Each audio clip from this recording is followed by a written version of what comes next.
Bonjour, aujourd'hui je vais vous parler de Cervantes, Miguel de Cervantes, qui est surtout reconnu pour être l'auteur du Don Quichotte de la Manche. Il a publié d'autres romans. C'est une vie mouvementée. Il est né en 1547, avant d'écrire, quoi qu'il l'a toujours un peu écrit. Il a surtout été soldat. Il s'est engagé auprès du roi et a participé à une bataille navale qui a été célèbre en son temps. En 1571, il participe à la bataille de Lépante et il va être blessé gravement. Il va recevoir un coup d'arquebuse qui va blesser sa main, blesser son torse. Qu'à cela ne tienne, 5 ans plus tard, il est encore sur les bateaux, cette fois-ci avec son frère. Et là, ça va mal tourner. Il va être fait prisonnier. Il va rester prisonnier pendant 5 ans. En 1580, il va être finalement libéré parce que des Trinitaires vont racheter Cervantes, qui était rendu un esclave des Ottomans. Et là, il revient en Espagne. Et quand il revient, là, il se met à l'écriture de façon plus sérieuse, plus continue. Il va écrire des poèmes, il va écrire des pièces de théâtre. Ça, c'est une partie de l'œuvre que j'ai moins connue. Il va publier son premier roman, La Galatée. L'année, c'est 1585. Donc, 5 ans après son retour de la captivité. Euh, Ensuite, il va écrire d'autres poèmes, d'autres pièces de théâtre, il va gagner des concours et en 1605, il publie son chef-d'œuvre, Don Quichotte de la Manche. Euh, Après ça, il va y avoir une pause et il va publier en 1613 Les Nouvelles Exemplaires, qui est un recueil de plusieurs courtes histoires. 1615, c'est la deuxième partie du chef-d'œuvre, le Don Quichotte, qui paraît. Donc il y a 10 ans d'écart entre l'apparition du tome 1 et du tome 2. Le tome 2 qui vient clore l'histoire de Don Quichotte. Ça, c'est en 1615. En 1616, Cervantes meurt. Et en 1617, donc un an après sa mort, va être publié de façon posthume son dernier livre, Travaux et épreuves de Persillès et Sigismunda. Cervantes, lui, considérait que c'était son chef-d'œuvre absolu. C'est vraiment le livre auquel il tenait le plus. Je suis en désaccord avec l'auteur. Je trouve que Don Quichotte est vraiment supérieur. Encore faut-il voir pourquoi.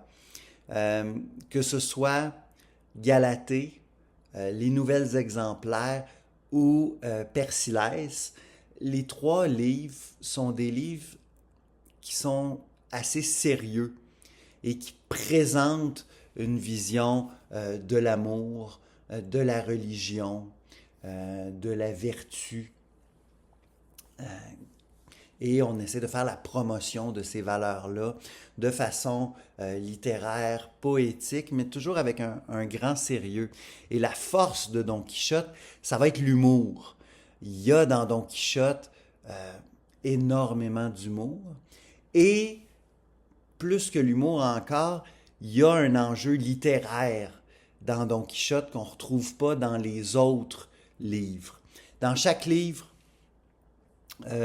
Cervantes va utiliser des procédés, couper la narration avec des poèmes, des chansons. Il va intercaler un récit dans le récit. Ça, il va le faire pas seulement dans Don Quichotte, mais dans ses autres livres. Galatée m'a fait sourire parce que c'est un roman pastoral où on a des bergers qui sont amoureux de femmes et il va y avoir des conflits, où il va y avoir des enjeux entre différents bergers et les enjeux vont toujours se résoudre à la lyre avec un poème que l'on chante. Un de ces passages-là qui m'a fait sourire, Ce sont deux bergers, Élicien et Érastre, qui tous les deux ont un œil sur la même femme. Alors je vous lis le passage. Élicien et Éraste, en présence de la dame de leurs pensées, voulurent donner à entendre ce qu'ils ne pouvaient dissimuler. Et pour rendre plus légère la fatigue du chemin, tout en se pliant aux ordres de Florise qui leur intima le temps d'arriver au village de chanter quelque chose, au son du galoupet de Florise, Élicien commença de chanter et Éraste de lui répondre de la sorte. Alors là, il y a une alternance entre les deux bergers. Élicien, qui voudrait voir la plus grande beauté qu'on ne vit jamais, ni ne se verra telle, le pur creuset de blanche chasteté, tout l'esprit, toute la grâce et le zèle, toute valeur, sagesse et probité, sur terre en abrégé un nouveau ciel, courtoisie mariée à réserve altière, qu'ils viennent admirer la mienne bergère. Et là, Érastre répond. Qu'ils viennent admirer la mienne bergère, celui qui voudrait raconter aux gens qu'il a vu un soleil dont la lumière éclipse celui qui nous vient d'Orient. Il dira comment son feu réfrigère l'âme qu'il touche, tout en l'embrassant, aux ardents rayons de ses yeux rendus, et que n'a plus à voir qui les a vus. Et là, ils vont alterner comme ça pendant plusieurs pages. Donc, de poème en poème. Mais vous voyez le ton. C'est ma bergère est la plus belle. Elle va au-delà de la beauté du soleil. Et l'autre répond encore mieux que ça. Et là, c'est à qui va aimer le plus la bergère en question. Je crois que si Cervantes n'avait pas écrit Don Quichotte, il aurait été un écrivain reconnu, important en Espagne, mais il ne serait pas devenu le plus grand écrivain de l'histoire de l'Espagne. Il a un statut. Quand on parle de la langue espagnole, on parle de la langue de Cervantes. C'est pas un hasard. C'est parce que son œuvre est une espèce de pilier incontournable. Et ça, c'est seulement possible grâce à Don Quichotte. Donc, je rappelle rapidement, Don Quichotte, c'est l'histoire d'un hidalgo. Un hidalgo, c'est une espèce de noble, mais de basse noblesse. Là. Il possède une petite terre. Et il va se passionner pour les romans de chevalerie. Donc, il va en lire, jusqu'à ce que ça lui tourne la tête et qu'il se dise « Je vais devenir moi-même chevalier ».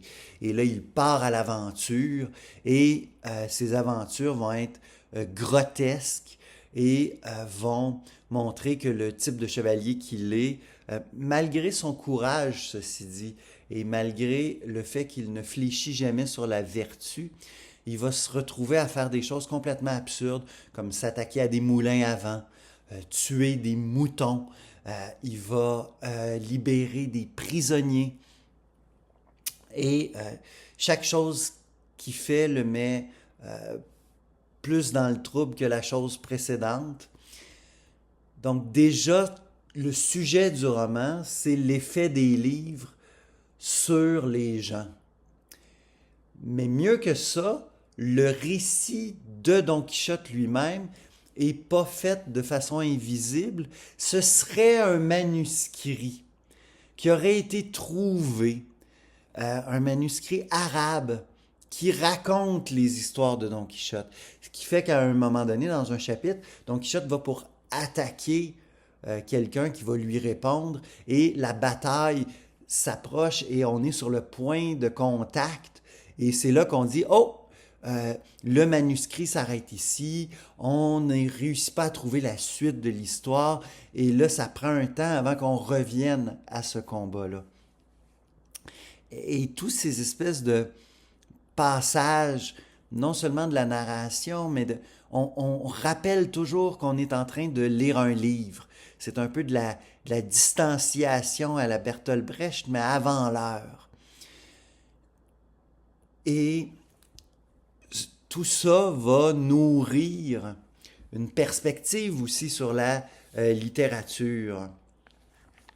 Il y a un passage où le curé, qui est un voisin de Don Quichotte, va venir voir Don Quichotte qui est après une blessure dans le lit et doit se reposer. Et là, on se dit, il est en train de virer fou, il faut faire quelque chose, brûlons ses livres. Et là, un par un, on passe les livres et on dit leur valeur. Et ce qui est drôle, c'est que dans cet exercice, Cervantes va se mettre lui-même.